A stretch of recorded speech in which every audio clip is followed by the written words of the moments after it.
German Shepherd refused to leave.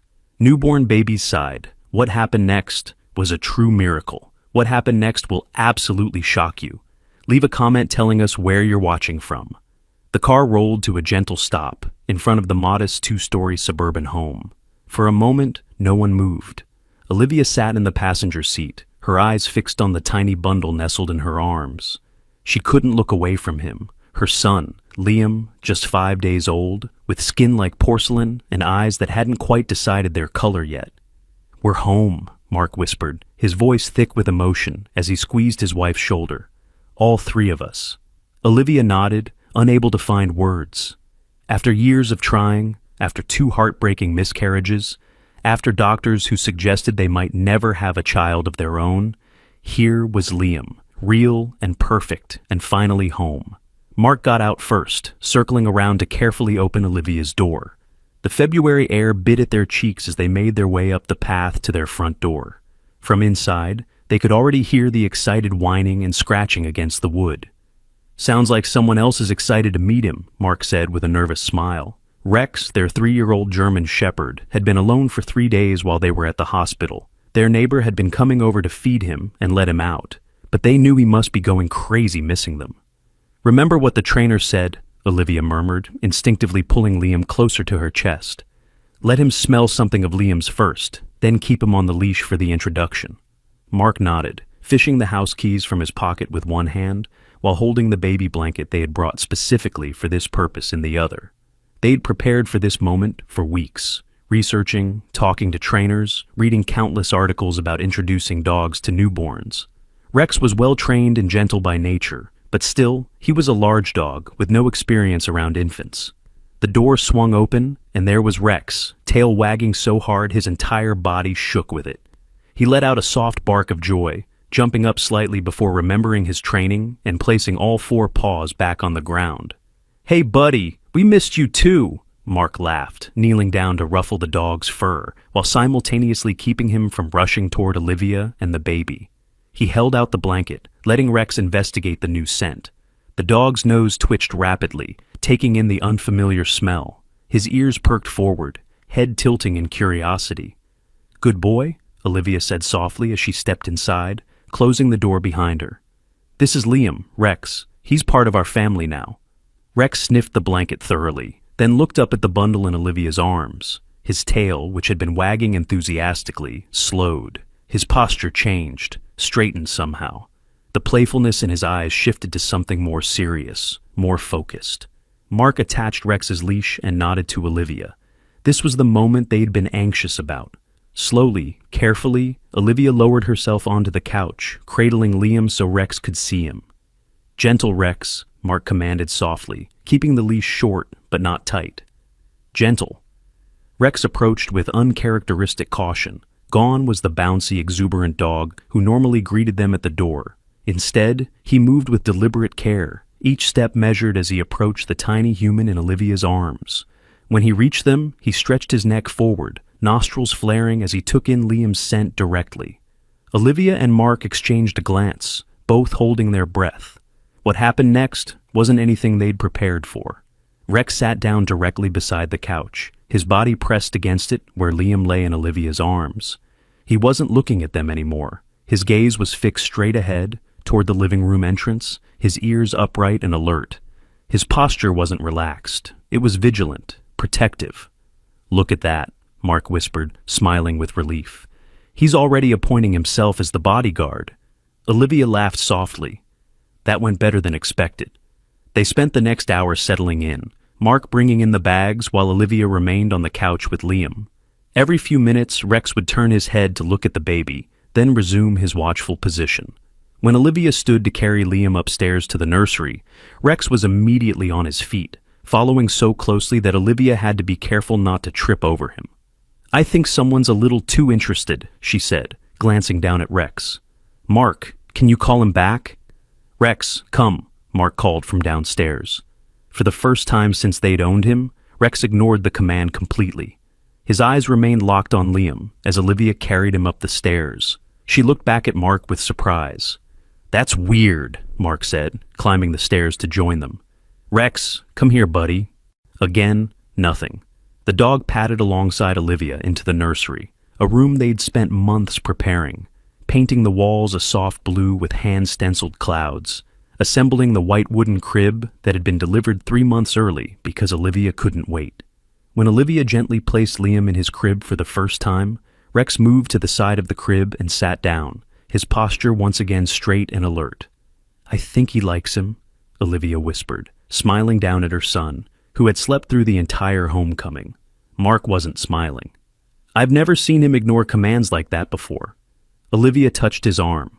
"He's probably just curious. It's a big change for him, too." Mark nodded, but his brow remained furrowed. "Let's see if we can get him to come eat something. I bet Jennifer didn't give him as many treats as we do."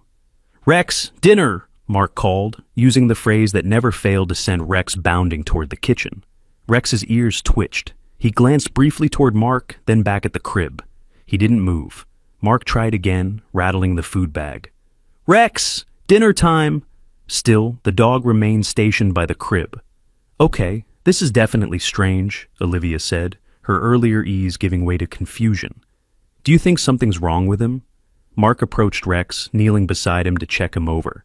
"He seems fine physically. Maybe he's just—" He trailed off, unsure how to explain the dog's unusual behavior. As evening fell, they attempted their newly planned routine, feeding Liam, changing him, swaddling him for bed.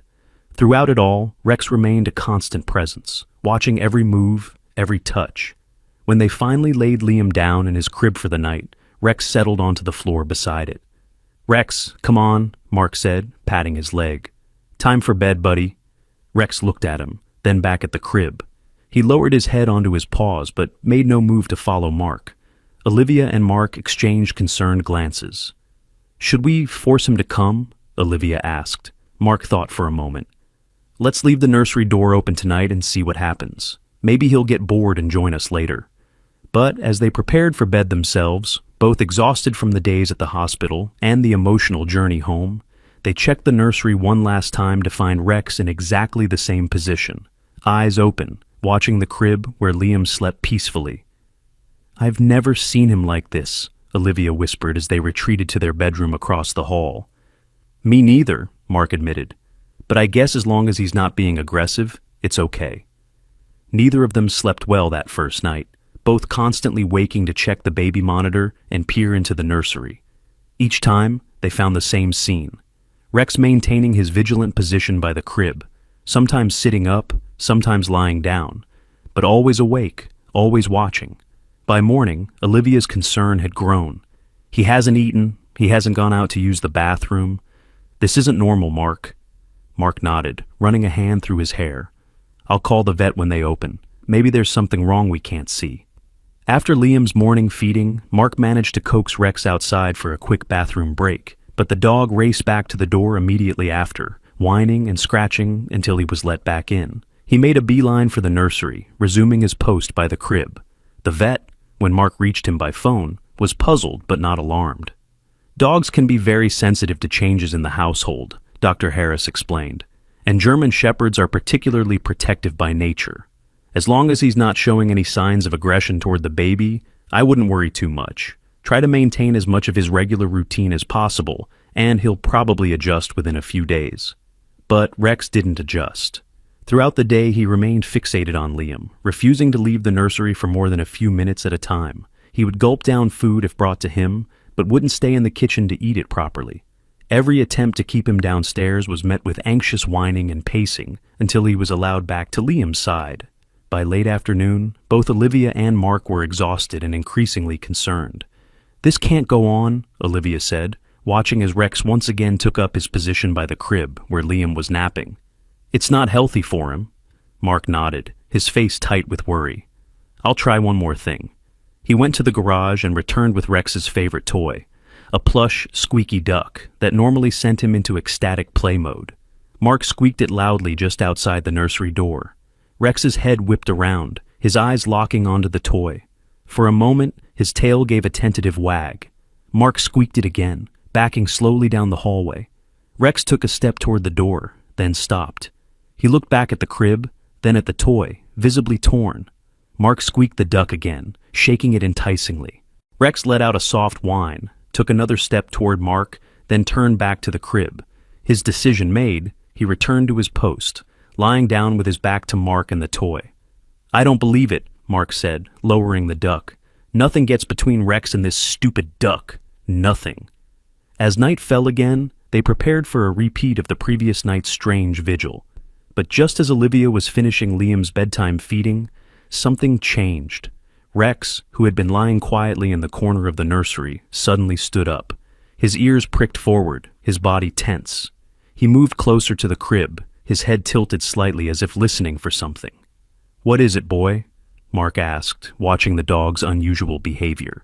Rex didn't respond. His focus was entirely on the crib. Then, to their shock, he let out a low, rumbling growl. Olivia instinctively clutched Liam closer to her chest. "Mark!" she hissed, panic flaring in her eyes.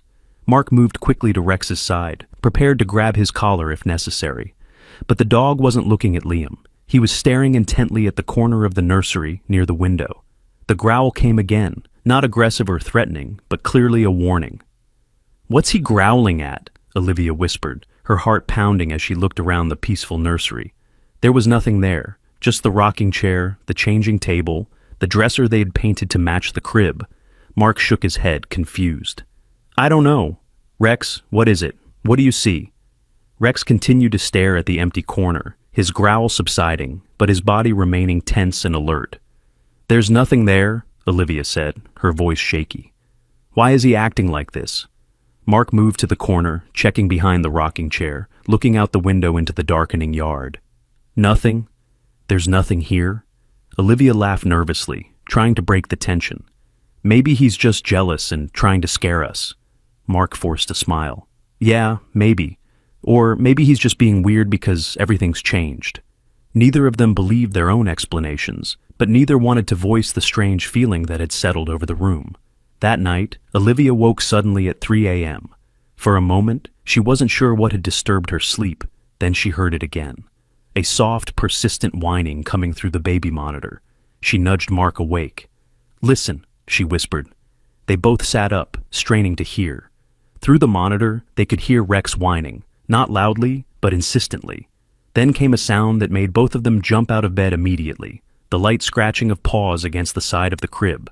They rushed into the nursery to find Rex standing on his hind legs, front paws resting on the edge of the crib. He was gently nudging at the blankets covering Liam, whining with increasing urgency. "Rex, no!" Mark said sharply, pulling the dog away. "Down!" But as Rex was forced back, Olivia gasped. Liam's normally pink face looked pale in the dim nightlight. She reached into the crib, her hands shaking, and lifted him. "He's so cold," she said, panic rising in her voice as she pressed her cheek to his forehead. "Mark, he feels cold." Mark touched Liam's tiny hand. It was cool to the touch, too cool. The baby's breathing seemed shallow, his tiny chest barely moving. "Something's wrong," Olivia said, her voice rising. "Call 911, Mark." As Mark fumbled for his phone, Rex continued to whine, circling anxiously around Olivia's legs as she clutched Liam to her chest, trying to warm him with her own body heat. "My baby, he's only 5 days old. Something's wrong," Olivia stammered when the emergency operator answered. "He's cold, and his breathing doesn't seem right." The operator's calm voice guided them through the next terrifying minutes, checking Liam's airway, monitoring his breathing, keeping him warm while they waited for the ambulance. Through it all, Rex remained agitated, whining and pacing, his eyes never leaving the baby. When the paramedics arrived, they quickly assessed Liam and decided to transport him to the hospital immediately. "His temperature is well below normal," the female paramedic explained as they prepared to leave. "It's good you found him when you did." In the chaos that followed, the rush drive to the hospital, the frantic wait as doctors examined Liam, the technical medical terms that washed over them in a blur of fear, one thought kept returning to both Olivia and Mark. Rex had known. Somehow, the dog had sensed something was wrong with Liam before they had any idea. It wasn't until nearly dawn, as they sat shell-shocked in the pediatric waiting room, that the doctor finally approached them with news. "Your son has a rare form of infant sleep apnea," Dr. Patterson explained gently. "It caused his breathing to become dangerously shallow, which led to the drop in body temperature. If you hadn't found him when you did..." She didn't need to finish the sentence. "Will he be okay?" Olivia asked, her voice barely audible. The doctor nodded. "We've stabilized him and started him on monitoring equipment. He'll need to stay here for a few days while we regulate his breathing and run some more tests. But I believe he'll make a full recovery." Mark's hand found Olivia's, squeezing tightly. "Our dog," he said, his voice cracking with emotion. "Our dog knew something was wrong. He woke us up." Dr. Patterson looked surprised. "Your dog? What happened?" Olivia explained Rex's strange behavior since they'd brought Liam home. The refusal to leave the crib, the constant vigilance, and finally, the urgent whining that had woken them. The doctor's eyebrows raised. "That's remarkable. There have been cases of dogs detecting medical conditions, seizures, low blood sugar, even certain cancers. But I've never personally encountered one that could detect sleep apnea." "He knew," Olivia whispered, tears filling her eyes. Rex knew Liam was in danger.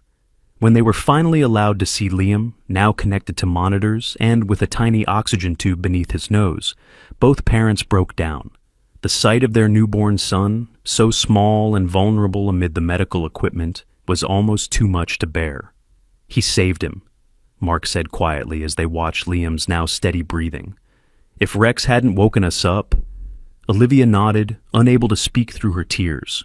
When they finally returned home the next morning to shower and change clothes before heading back to the hospital, they found Rex still in the nursery. He was lying beside the empty crib, head on his paws, the picture of dejection. At the sight of them, he jumped up, racing to sniff their hands and clothes, clearly searching for Liam's scent. "He's okay, buddy," Mark said, kneeling to embrace the dog. "Liam's going to be okay, thanks to you."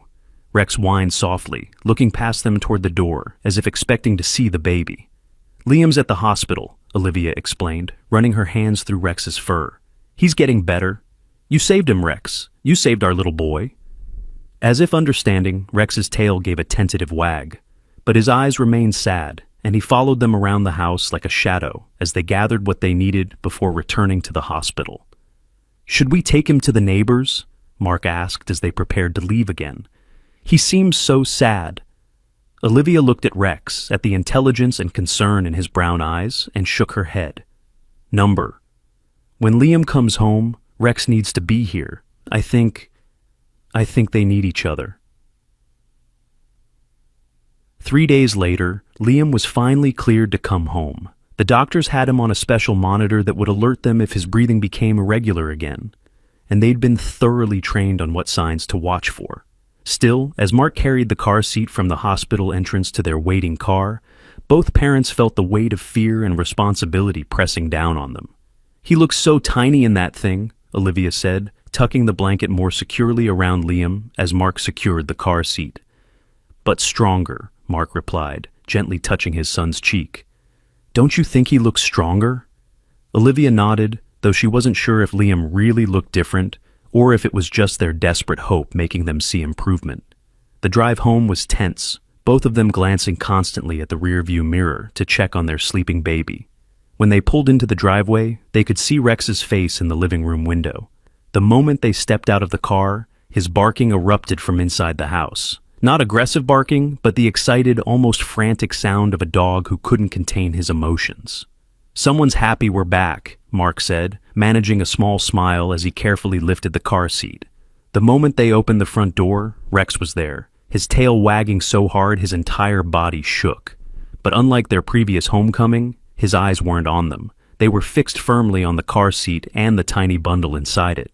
"Yes, Rex, Liam's home," Olivia said softly, kneeling to let the dog sniff at the edge of the car seat. "He's okay now?" Rex's inspection was thorough, his nose moving carefully over every inch of the car seat he could reach, inhaling Liam's scent mixed with the unfamiliar smells of the hospital. When he seemed satisfied, he backed up slightly, sitting down but keeping his eyes on Liam. "I think he wants to make sure we're taking good care of his baby," Mark said, only half joking. They settled Liam into his crib upstairs, the new monitoring equipment beeping softly beside him. Without hesitation, Rex resumed his position by the crib, lying down with his head on his paws but his eyes alert and watchful. This time, neither Olivia nor Mark tried to coax him away. They both understood now that Rex's behavior wasn't just strange, It was potentially life-saving. That night, they took turns staying awake, watching both the monitor and their son. But no matter which of them was on duty, Rex remained a constant presence. He never slept more than a few minutes at a time, always jerking awake to check on Liam before allowing himself to doze again. By morning, a new routine had established itself. Whenever Liam was in his crib, Rex was beside it. When Olivia carried Liam downstairs to feed him in the rocking chair, Rex followed, settling at her feet. When Mark gave Liam his bath in the small plastic tub on the kitchen counter, Rex stood nearby, observing every movement with intense focus.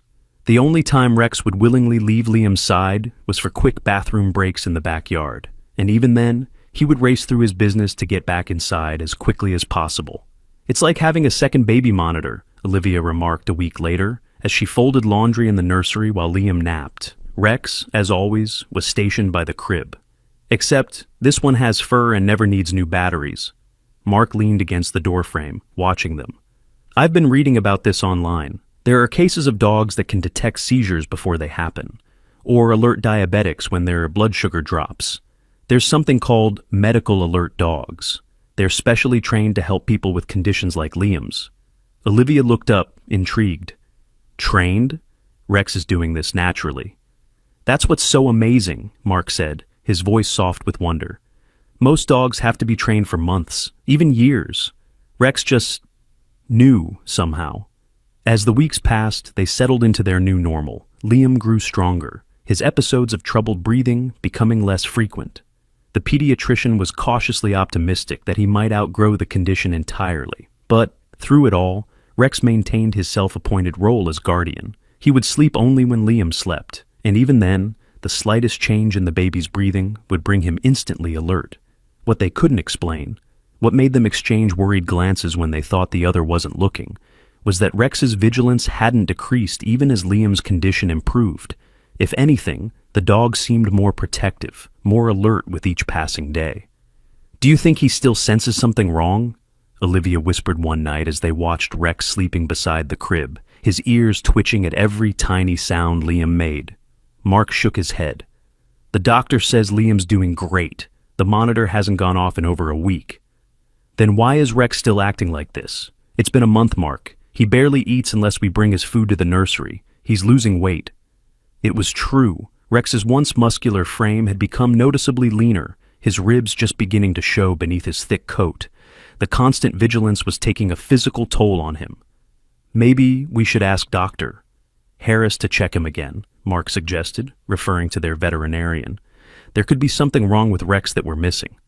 The next day, Mark took Rex to the vet, while Olivia stayed home with Liam. The separation was clearly stressful for the dog. He whined and pulled at the leash all the way to the car, looking back at the house with anxious eyes. At the vet's office, he was so agitated that Dr. Harris had difficulty examining him. Physically, he seems generally healthy, though, yes, he has lost some weight, Dr. Harris reported after a thorough examination. But his anxiety level is concerning. "You say this started when you brought your son home?" Mark nodded, explaining Rex's behavior in detail. The constant watchfulness, the refusal to leave Liam, the night he'd alerted them to Liam's breathing troubles. Dr. Harris listened thoughtfully. "It's not unheard of for dogs to form strong protective bonds with infants in their household, but this level of attachment is unusual. Has Rex had any history of anxiety before this?" "Never," Mark said firmly. "He's always been confident, outgoing. The trainer we worked with called him one of the most balanced dogs she'd ever seen." The vet made some notes in Rex's file. "I'm going to prescribe a mild anti-anxiety medication. It won't sedate him. It will just take the edge off his stress, and I'd suggest gradually working on separation, even just getting him to stay in a different room from your son for short periods, rewarding him for calm behavior." Mark took the prescription, but both he and Olivia were hesitant to use it. Rex's behavior might be unusual, but it had already saved Liam's life once. What if the medication dulled whatever sense had allowed him to detect the problem? Instead, they tried the behavioral approach, using Rex's favorite treats to reward him for staying at the nursery door, rather than directly beside the crib. Progress was painfully slow. The furthest they could get him to move from Liam was the hallway outside the nursery, and even then, his body remained tense, his eyes fixed on the doorway, ready to rush back in at the slightest sound. Then came the night that changed everything. Liam was 2 months old now, his sleep periods gradually lengthening. That evening, as Olivia nursed him before bed, she noticed he felt slightly warm. "Do you think he has a fever?" she asked Mark, who was sorting laundry nearby. Mark felt Liam's forehead. "Maybe a slight one. The pediatrician said it's common for babies to run a little warm when they're teething." "Teething? He's too young for that, isn't he?" "Some babies start early," Mark said with a shrug. "My mom always said I was drooling by 2 months." Olivia wasn't convinced, but Liam wasn't acting fussy or sick. He nursed normally and fell asleep easily when she placed him in his crib. Rex, as always, took up his position beside it. Around 3 a.m., Olivia woke suddenly, her heart pounding for no apparent reason. The baby monitor showed the nursery in grainy infrared. Liam's crib, the rocking chair, the dresser. Everything looked normal, except it didn't. Something was missing. "Rex," she whispered, sitting upright. "I don't see Rex." Mark stirred beside her. Rex isn't by the crib," Olivia said, already getting out of bed. "He's never away from the crib at night." The moment she stepped into the hallway, she heard it, a soft whining coming from the nursery, not from beside the crib, but from across the room, near the window. She rushed in, Mark now fully awake and following close behind. Rex was standing at the nursery window, his front paws on the windowsill, whining softly but insistently as he stared out into the darkness. When he heard them enter, he turned his head briefly, then looked back outside, his whine increasing in urgency. "What is it, boy?" Mark asked, moving to the window. "What do you see out there?" He peered out into the backyard, dimly lit by the motion sensor light near the patio. Nothing seemed out of place. The swing set they'd bought in hopeful anticipation during Olivia's pregnancy, the small garden shed, the wooden fence surrounding the property. "There's nothing out there," he said, turning back to Olivia, who was already checking on Liam. "He's burning up," she said, her voice tight with fear as she lifted the baby from his crib. "Mark, he's really hot." Mark was at her side instantly, pressing his hand to Liam's forehead. He was right.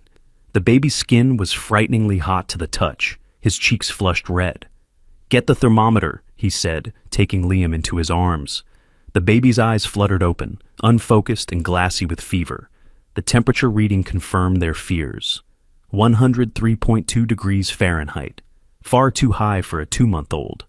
"We need to go to the hospital," Olivia said, already reaching for her phone to call the pediatrician's emergency line. "Now." As Mark quickly dressed Liam for the trip, Rex abandoned his post at the window. He circled them anxiously, whining and nudging at Liam with his nose. But there was something different about his behavior this time. He kept returning to the window, looking out, then back at them, as if trying to communicate something they couldn't understand. "What's wrong with him?" Olivia asked as she threw essential items into a bag. "Why does he keep going to the window?" Mark shook his head, focused on bundling Liam into a light blanket. "I don't know, but we need to go." The pediatrician's office had advised them to bring Liam to the emergency room immediately. A fever that high in such a young infant could indicate a serious infection. As they hurried down the stairs, Rex raced ahead of them, positioning himself by the front door. But instead of waiting to be let out, he stood with his back to the door, facing them, his posture rigid and alert. "We don't have time for games, Rex," Mark said tensely, trying to move past the dog with Liam in his arms. Rex didn't budge. He let out a single sharp bark, something he rarely did inside the house. "Rex, move!" Olivia said, her voice breaking with fear and frustration. The dog held his ground, staring at them with intense, meaningful eyes. Mark was about to physically move him aside when a sound from outside froze them all in place, the distinct crunch of footsteps on gravel just outside their front door. Rex's growl was instantaneous and unmistakable, low, warning, dangerous. Mark and Olivia exchanged a wide-eyed look of understanding. Someone was outside their house. At 3:30 in the morning, Mark carefully passed Liam to Olivia, motioning for her to back up toward the kitchen. He reached for his phone to call 911, but before he could dial, there was another sound, the subtle, metallic scrape of something being inserted into their front door lock. Rex's growl deepened, the hair along his spine rising as he positioned himself between the door and his family. "Upstairs," Mark whispered urgently to Olivia. "Lock yourself in the bathroom. I'll call 911. Olivia clutched Liam to her chest, her face pale with terror as she backed toward the stairs. But before she could reach them, a new sound cut through the tense silence, the distinct crack of breaking glass from the kitchen at the back of the house. "There's someone else at the back door," she gasped, freezing in place. Mark's mind raced with horrifying clarity. This wasn't a random break-in. There were multiple people targeting their home, coordinating their entry, and they had a critically ill infant who needed immediate medical attention. Rex seemed to understand the dire situation. He looked from the front door to Mark, then to Olivia and Liam, making a split-second decision that none of them expected. He abandoned his post at the front door and raced to Olivia's side, herding her not toward the stairs, but toward the small half-bathroom under the staircase. "Go with him," Mark urged, already dialing 911, as he moved to grab the baseball bat he kept in the coat closet. "Lock the door." Olivia, running on pure adrenaline and maternal instinct, followed Rex into the tiny bathroom, clutching Liam with one arm while locking the door with the other. The space was barely large enough for her to sit on the closed toilet seat with Liam in her arms. Rex stood guard at the door, his body tense, a continuous low growl rumbling from his chest. Outside, she could hear Mark's voice, tense but controlled, giving their address to the 911 operator. Then came the sound that made her blood run cold, the distinct crack of the back door giving way, followed by heavy footsteps entering their kitchen. Huddled in the tiny bathroom, Olivia pressed Liam against her chest, trying to both comfort him and keep him quiet despite his fever. Every noise from outside the door sent fresh waves of terror through her body. Rex remained alert, his body positioned protectively between her and the door, a continuous low growl rumbling in his throat. "Please hurry," she whispered, praying the police would arrive quickly. Liam stirred in her arms, letting out a small whimper. His skin burned against hers, his tiny face flushed with fever. Outside, she could hear Mark's voice, firm and steady despite the situation. "I have a weapon, and I've called the police," he shouted. "They're on their way right now. Get out of my house." There was a tense silence, then the sound of movement, not retreating, but advancing further into the house. Olivia's breath caught in her throat as she heard multiple sets of footsteps. How many were there? "Upstairs," a male voice whispered harshly. "Check upstairs." Rex's growl deepened at the unfamiliar voice. Olivia placed a trembling hand on his back, silently urging him to stay quiet. If they were discovered in this tiny space with no escape route? A loud crash from the living room made her jump, the sound of furniture being overturned, followed by a grunt of pain that she recognized as Mark's voice. Tears sprang to her eyes. Mark was fighting them, trying to keep them away from her and Liam. The footsteps continued, moving toward the stairs. They were going to search the bedrooms, looking for exactly what she had, the baby. Why else would they specifically target the upstairs? A cold realization washed over her. This wasn't a random break-in. These people were after Liam. Rex seemed to sense her rising panic. He turned his head briefly, licking her hand once before returning his attention to the door. The gesture, so simple and familiar, somehow calmed her racing heart. They weren't alone. They had Rex. Liam began to fuss more insistently, his fever making him uncomfortable. Olivia rocked him gently, pressing her lips to his forehead in a silent plea for quiet. Every second that passed was both a victory and a torment. They hadn't been discovered yet, but Liam needed medical attention urgently. Suddenly, the house was filled with new sounds, shouting, the bang of the front door hitting the wall, authoritative voices identifying themselves as police. Relief surged through Olivia, making her lightheaded. They were saved, but the nightmare wasn't over. "She's in here somewhere," an unfamiliar voice shouted from far too close, right outside in the hallway. "Find the baby before they do." The bathroom doorknob rattled violently. Olivia bit back a scream, clutching Liam closer. Rex's reaction was instant and fierce. His growl exploded into barking, his body tensed as if ready to attack the moment the door opened. The rattling stopped. For a moment, there was silence from the other side. Then a tremendous crash as something, or someone, slammed against the door. The cheap lock shuddered in its frame. Rex's barking became frenzied, his body coiled with protective fury. Another crash against the door, and Olivia could see the frame beginning to splinter. Just as the third crash came, she heard new shouts, louder, closer. the unmistakable sound of a scuffle, followed by the authoritative voice of a police officer. "On the ground! Now!" The bathroom door remained closed, the lock hanging on despite the assault. Olivia sat frozen, unsure if it was truly over.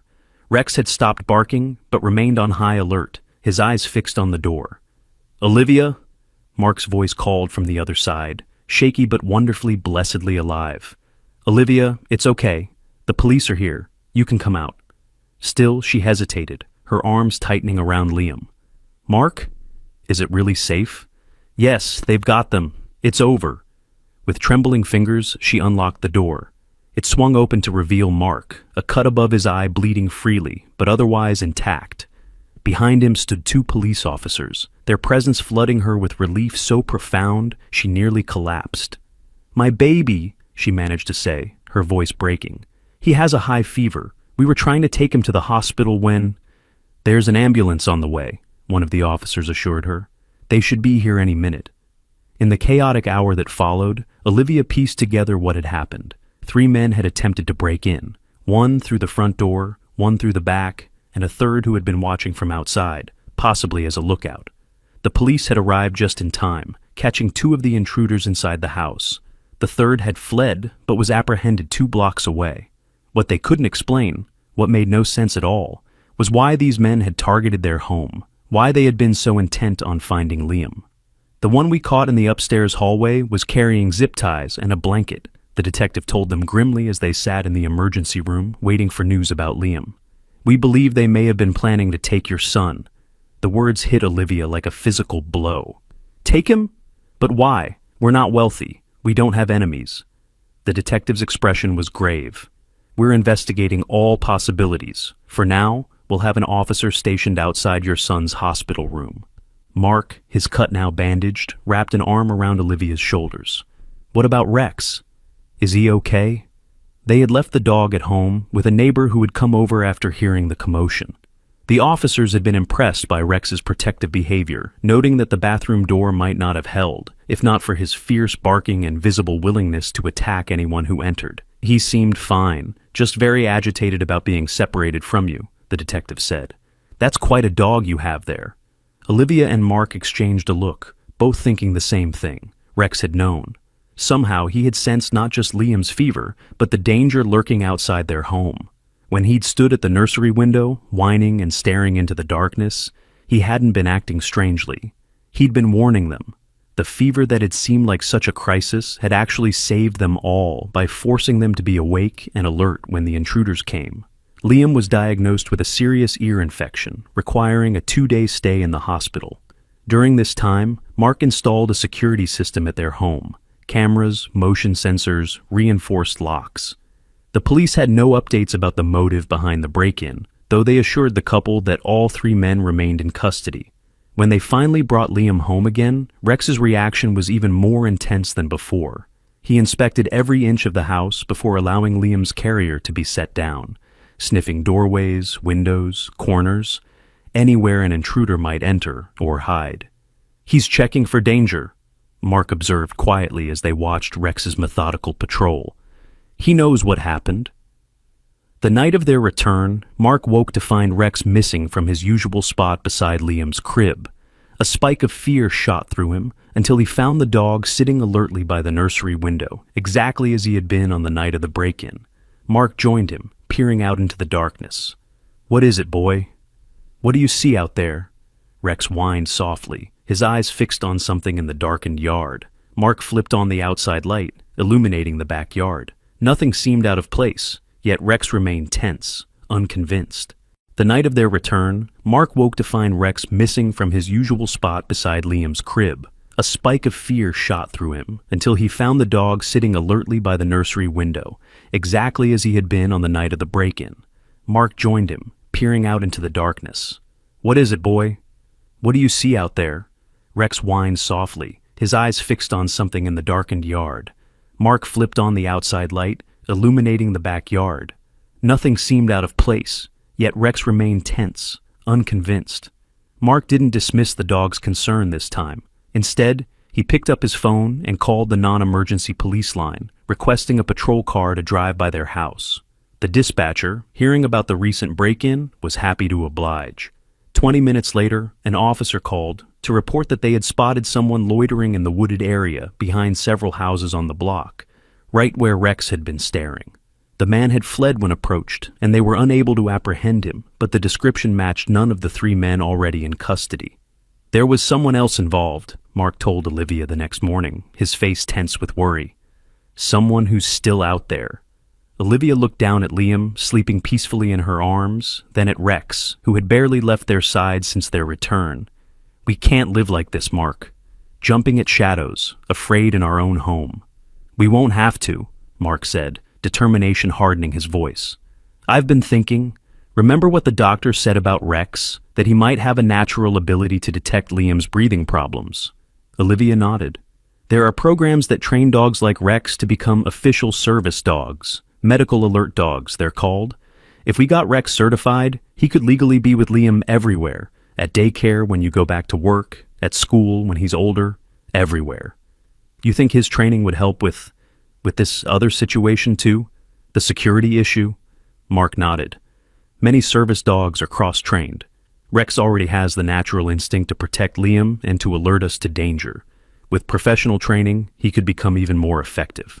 It wasn't a perfect solution to their security concerns, but it was a start. After researching several programs, they found a trainer who specialized in medical alert dogs. Patricia Wilson had 20 years of experience and was impressed by Rex's natural abilities. Most dogs need to be specifically selected for this work based on temperament tests, she explained during her first visit to their home. The fact that Rex showed these abilities spontaneously is remarkable. She observed Rex's behavior around Liam, noting his attentiveness and the way he responded to even subtle changes in the baby's breathing or temperature. He's a natural, she said with undisguised admiration. With proper training, he could become an exceptional service dog. The training would be intensive, several months of daily work, some of it at Patricia's facility, some at home. The cost was significant, but Mark and Olivia didn't hesitate. If it meant keeping Liam safe, both medically and physically, no price was too high. They started the following week. Each morning, Mark would take Rex to Patricia's training center, where he worked on specific medical alert responses. How to notify adults clearly when Liam's breathing changed, how to respond if his temperature rose too high. In the afternoons, Patricia came to their home to work with Rex in his natural environment, teaching him to discriminate between normal visitors and potential threats. The goal isn't to make him aggressive, she explained as she worked with Rex. It's to refine his natural protective instincts and give him clear ways to communicate with you when he senses something wrong. Throughout this training period, their lives gradually began to stabilize. The security system Mark had installed gave them peace of mind, and the regular police patrols of their neighborhood continued. There had been no further sightings of suspicious individuals near their home, and the investigation into the break-in continued, though with few new leads. One evening, as Mark and Olivia sat on the couch watching Rex perform one of his new alert behaviors, placing a paw firmly on Mark's knee, then looking toward the front door, Mark's phone rang. It was Detective Ramirez who had been handling their case. "We've got a lead," he said without preamble. "One of the men we arrested has agreed to talk in exchange for consideration during sentencing." Mark put the phone on speaker so Olivia could hear. "According to his statement, they were hired by someone to abduct your son," the detective continued, his voice grave. "He claims they didn't know why, just that they were offered a significant amount of money to bring the baby to a specific location." Olivia's hand flew to her mouth, her eyes wide with horror. Who would do such a thing? Who hired them? He doesn't know the person's real name, says they only communicated through encrypted messages and a voice modifier. But he did provide one detail that might help. The person who hired them knew specific details about your son's medical condition. Very specific details. Mark and Olivia exchanged a horrified glance. "Like what?" Mark asked, though he already feared the answer. "Like the fact that your son has a rare form of infant sleep apnea, and that he had been hospitalized for it." The implications were chilling. Only a handful of people had access to that information.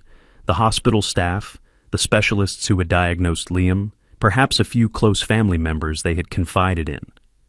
"We're looking into everyone who had access to your son's medical records," Detective Ramirez assured them. "We have already started interviewing hospital staff. I wanted you to know that we're making progress." After the call ended, Olivia and Mark sat in stunned silence. The danger to Liam was even more specific and calculated than they had feared. Someone with medical knowledge had targeted their baby deliberately. "Why?" Olivia whispered, tears streaming down her face. "Why would anyone want to take our baby?" Mark had no answer. He pulled her close, watching as Rex moved to sit directly in front of them, his intelligent eyes moving between their faces as if he understood every word they had said. The weeks that followed were tense but productive. Rex's training progressed remarkably well. Patricia often commented that he seemed to understand concepts faster than any dog she'd worked with before. "It's almost like he knows what's at stake," she remarked one afternoon, watching Rex practice his alert behaviors. "Like he understands his job is to protect Liam." Mark nodded, absently running his hand along Rex's back. "Sometimes I think he's smarter than we are. He knew there was danger outside our house before we had any idea." The investigation continued as well, though at a frustratingly slow pace. Detective Ramirez called regularly with updates, but none of them brought the answers they desperately needed. The hospital staff had all been cleared. Medical records had been audited for unauthorized access, revealing nothing suspicious.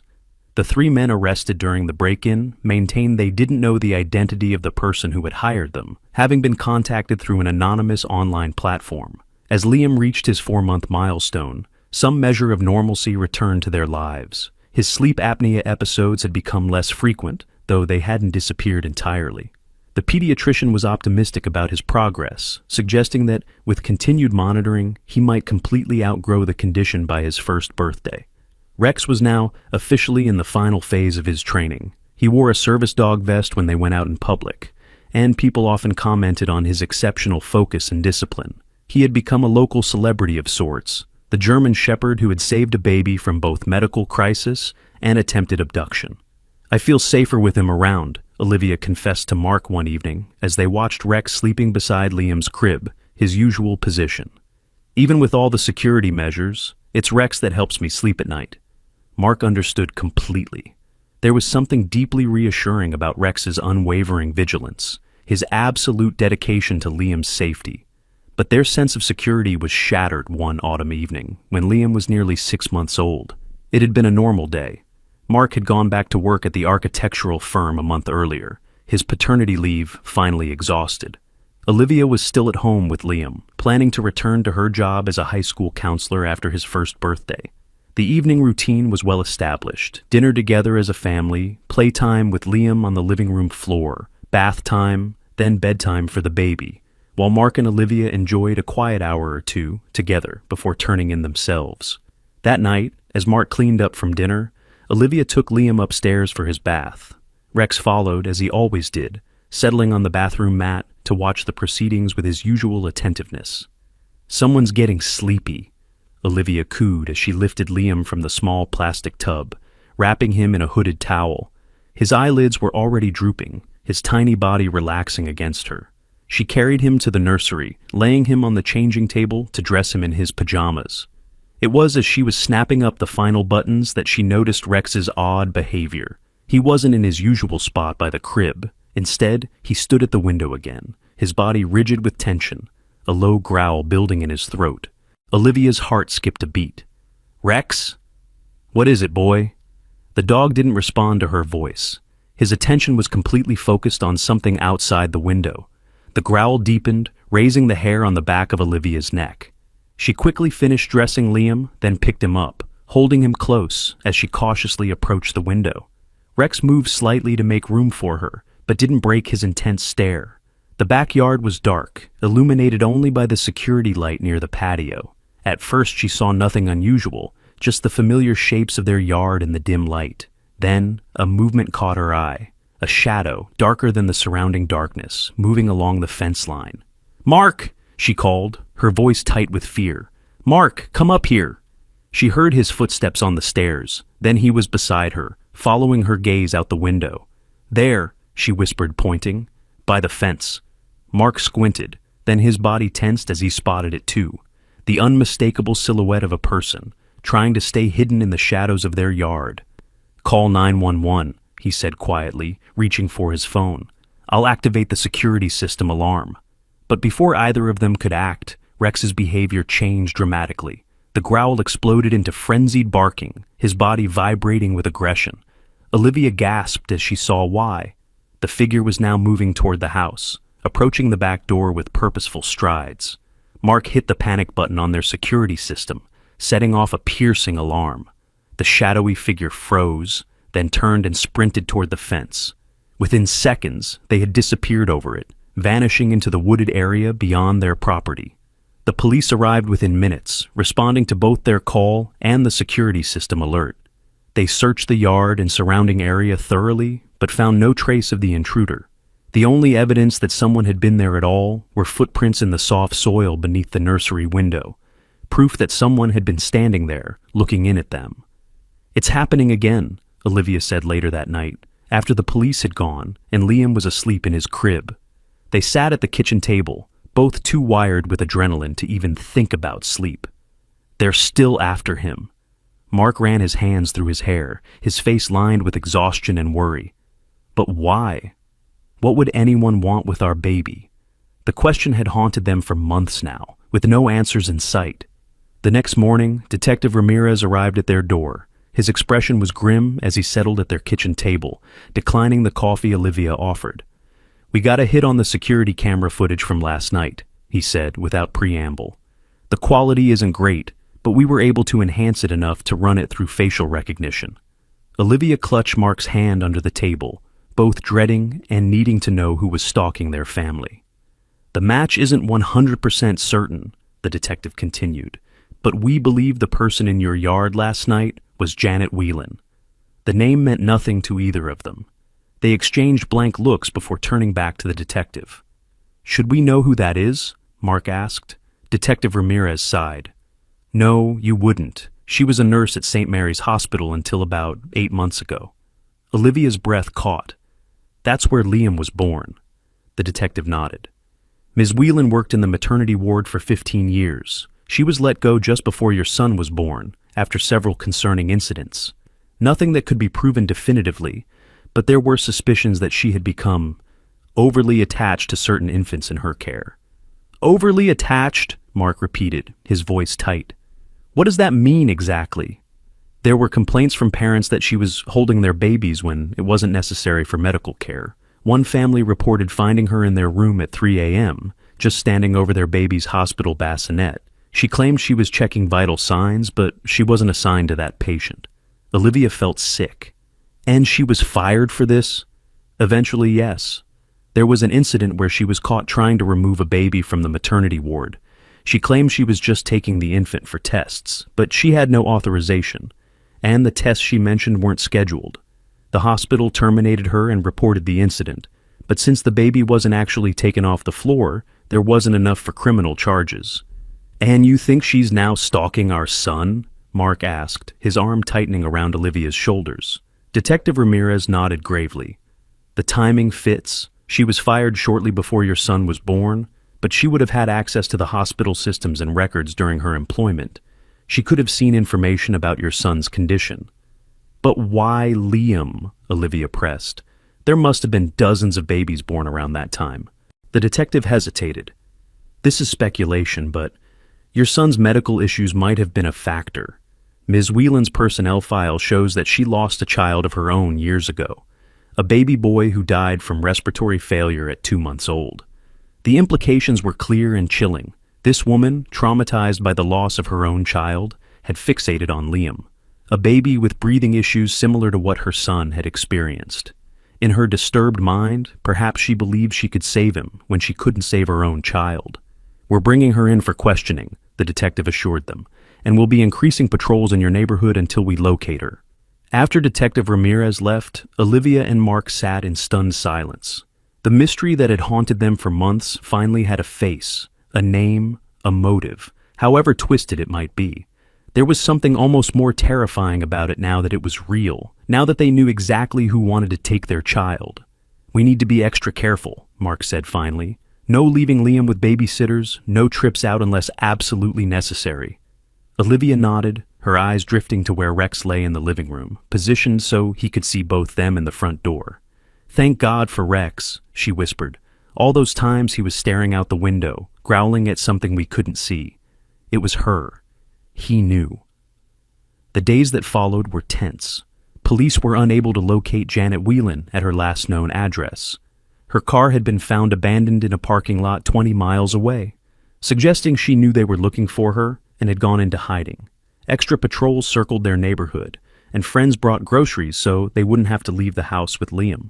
Patricia accelerated Rex's training, focusing heavily on protection behaviors, how to position himself between Liam and a stranger, how to alert Mark and Olivia to the presence of an intruder, how to respond if someone attempted to take Liam. "He's the best protection Liam could have," she told them during one session.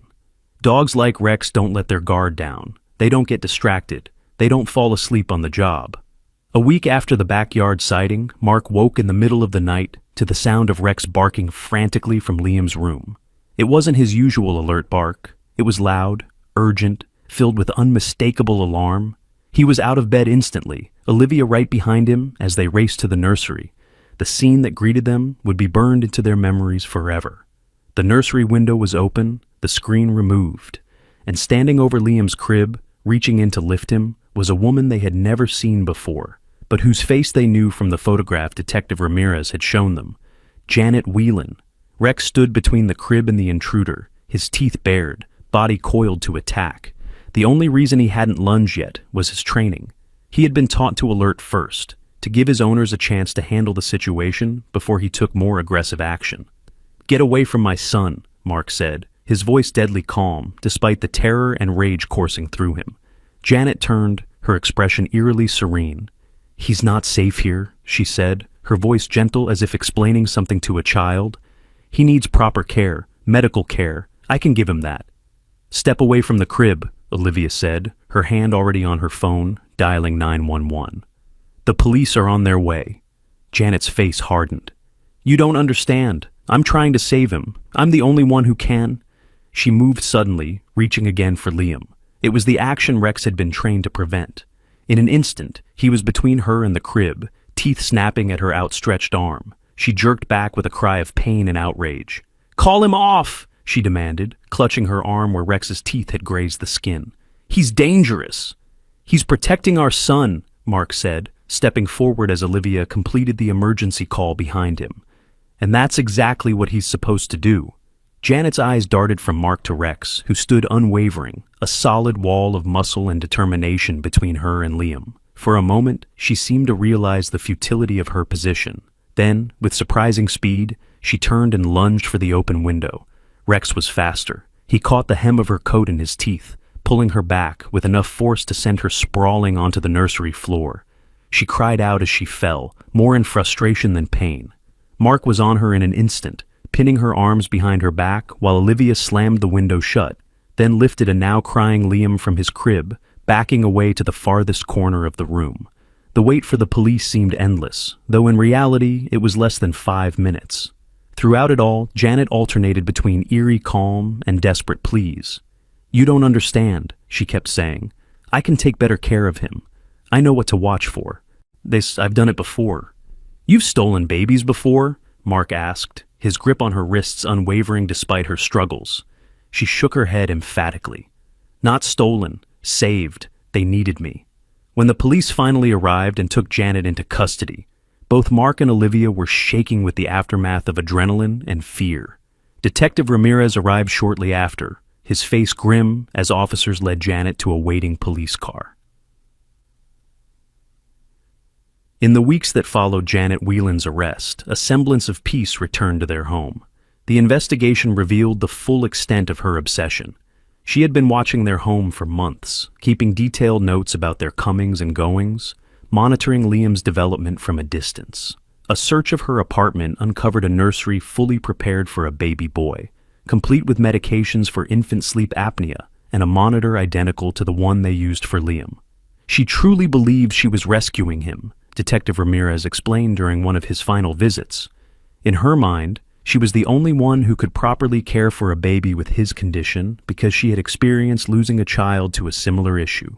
The court ordered a psychiatric evaluation, which found Janet unfit to stand trial. She was committed to a secure psychiatric facility where she would receive the treatment she desperately needed.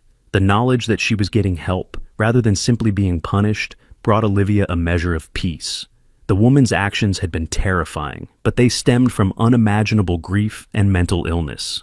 As the immediate danger passed, life settled into a new normal. Rex completed his service dog certification with flying colors. Patricia called him one of the most exceptional dogs she had ever trained, with natural abilities that couldn't be taught.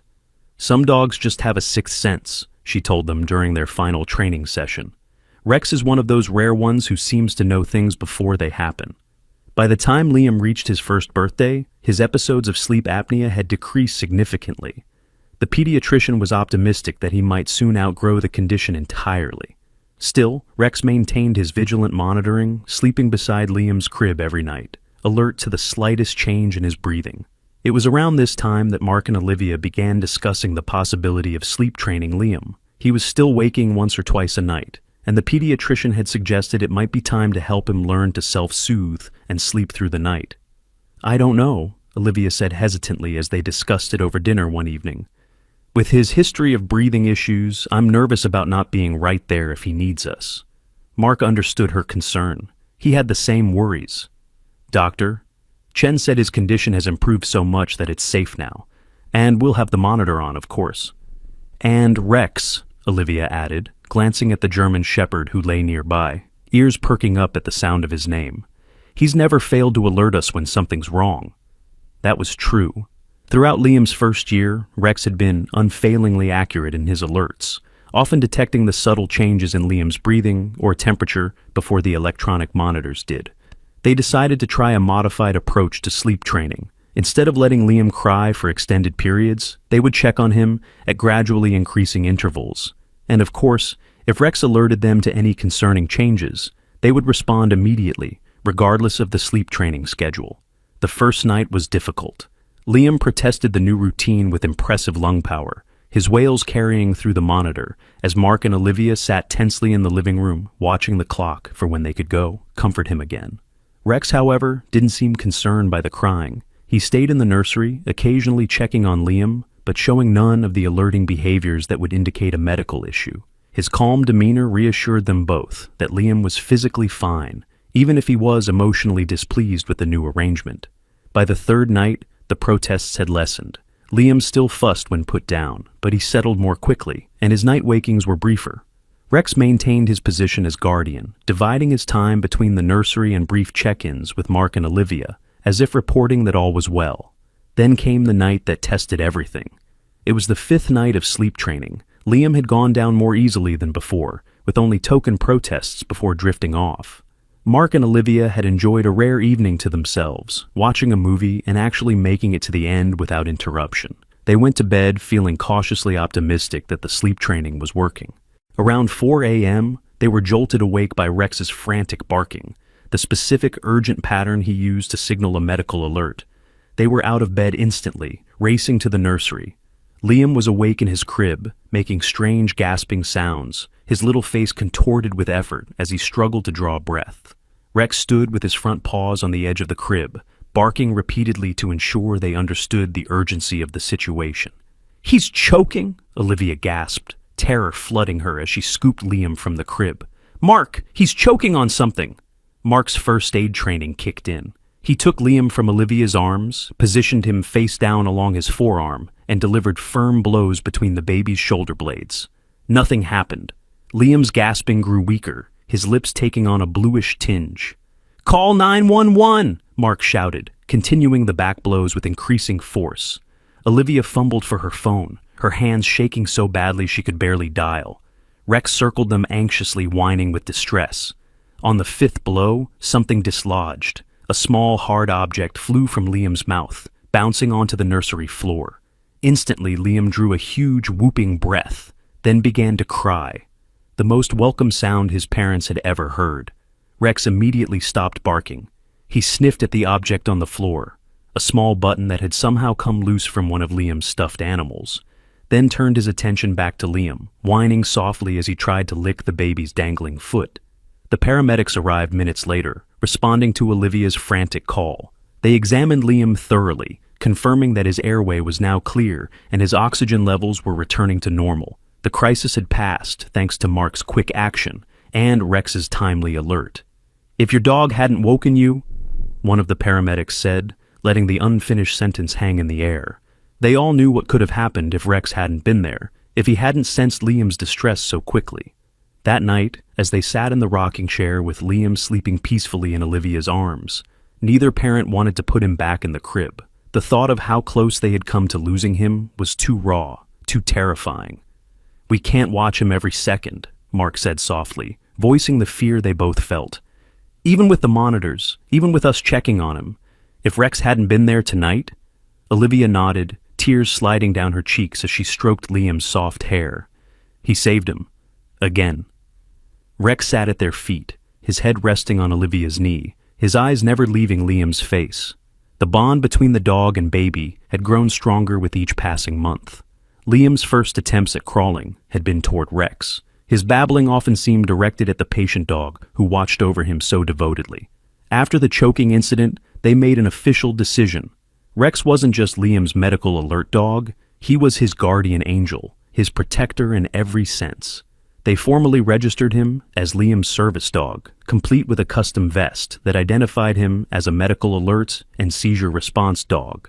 With this certification, Rex would be legally permitted to accompany Liam anywhere, to daycare when Olivia returned to work, to doctor's appointments, eventually to school. "Some children have an imaginary friend," Olivia told her mother during a visit a few weeks later. "Liam has Rex. I'm not sure he even knows they're separate beings yet." It was true. At 14 months old, Liam's world revolved around Rex. He would call for the dog first thing every morning, his chubby hands reaching out from the crib as he babbled, "X!" exclamation mark, his approximation of Rex's name and one of his first recognizable words. Rex, for his part, seemed to understand his importance in Liam's life. Though no longer required to maintain the constant vigilance of those early months, he remained attuned to Liam's needs in an almost uncanny way. When Liam was learning to walk, Rex would position himself as a steady support, allowing the toddler to grab handfuls of fur to pull himself up and balance against the dog's solid frame. By Liam's second birthday, his sleep apnea had resolved completely. The pediatrician officially declared him outgrown of the condition that had caused so much fear in his first months of life. Mark and Olivia celebrated with a small party, complete with a dog-friendly cake for Rex, who they credited as much as any medical intervention for Liam's health and safety. "To Rex," Mark said, raising a glass of champagne as they stood in their backyard, watching Liam toddle after a butterfly with Rex following protectively behind. The best guardian angel a family could ask for. The years passed more peacefully after that. Janet Whelan remained in treatment, eventually being transferred to a less restrictive facility as her condition improved. She sent a letter once through her therapist, a sincere apology for the fear and pain she had caused, an explanation of how grief had warped her perception of reality. Olivia cried when she read it, feeling a complicated mix of forgiveness and lingering fear. Rex continued to be Liam's constant companion. As a certified service dog, he accompanied the boy everywhere, sitting patiently outside the bathroom door at daycare, lying quietly under the table during restaurant meals, watching attentively during playground visits. When Liam turned 5 and started kindergarten, there was initially some resistance from school administrators about having a dog in the classroom, but Rex's impeccable training and Liam's documented medical history eventually won them over. Rex became a beloved fixture at Sunshine Elementary, with teachers using him as an example of responsibility and service for the other children. On Liam's first day of school, Olivia snapped a picture that would become one of her favorites. 5-year-old Liam in his new backpack, standing proudly at the bus stop, with Rex sitting perfectly at attention beside him, both of them looking toward the future, with matching expressions of anticipation. "Are you nervous?" she had asked Liam that morning, as she adjusted his collar. Liam had shaken his head confidently. "Nope. Rex is coming with me." As if those simple words explained everything. And, in a way, they did. That afternoon, Olivia stood waiting at the bus stop, her heart in her throat as she watched for the yellow bus that would bring her son home from his first day of school. When it finally appeared and the doors opened, Liam bounded down the steps, his face split with a wide grin, Rex moving smoothly beside him. "Mom! Mom!" he called excitedly. "Guess what? Rex made everyone want to be my friend." She knelt to hug him, breathing in the scent of crayons and playground and little boy that clung to him. "Oh, really? How did he do that?" "Everyone wanted to know about him. And the teacher let me tell the whole class about how Rex is my special dog who keeps me safe. And Jimmy said he wishes he had a dog like Rex. And Sarah said Rex is the coolest dog ever. And..." As Liam chattered excitedly about his day, Olivia caught Rex's eye over the boy's shoulder. The German Shepherd's expression seemed almost proud as he stood patiently, waiting for Liam to finish his enthusiastic recap. Walking home, Liam skipped ahead a few steps, then turned back. "Come on, Rex! Race you to the corner!" Rex looked to Olivia for permission, ever the responsible guardian, then trotted forward to join Liam. Not racing, not running ahead, but staying perfectly in step with the boy's shorter stride, matching his pace to Liam's, as he had from the very beginning. Watching them, Olivia felt a wave of gratitude so intense it brought tears to her eyes. From those terrifying first days when Rex had refused to leave the crib, to now, watching her confident kindergartner navigating the world with his beloved companion beside him. The journey had been nothing short of miraculous. "Some guardian angels don't have wings," she whispered to herself, echoing a phrase Mark had used years ago. "They have 4 paws and a heart full of love." Ahead of her, Liam laughed as he reached the corner, turning to wrap his arms around Rex's neck in a joyful hug. The dog's tail wagged gently, his posture relaxed but watchful, always watchful, as he accepted the boy's affection with dignified patience. They were more than pet and owner, more than service dog and charge. They were partners, protectors of each other, bound by a connection that had begun in those first moments of Liam's life and would continue, unbreakable, through all the adventures that lay ahead. A true miracle indeed,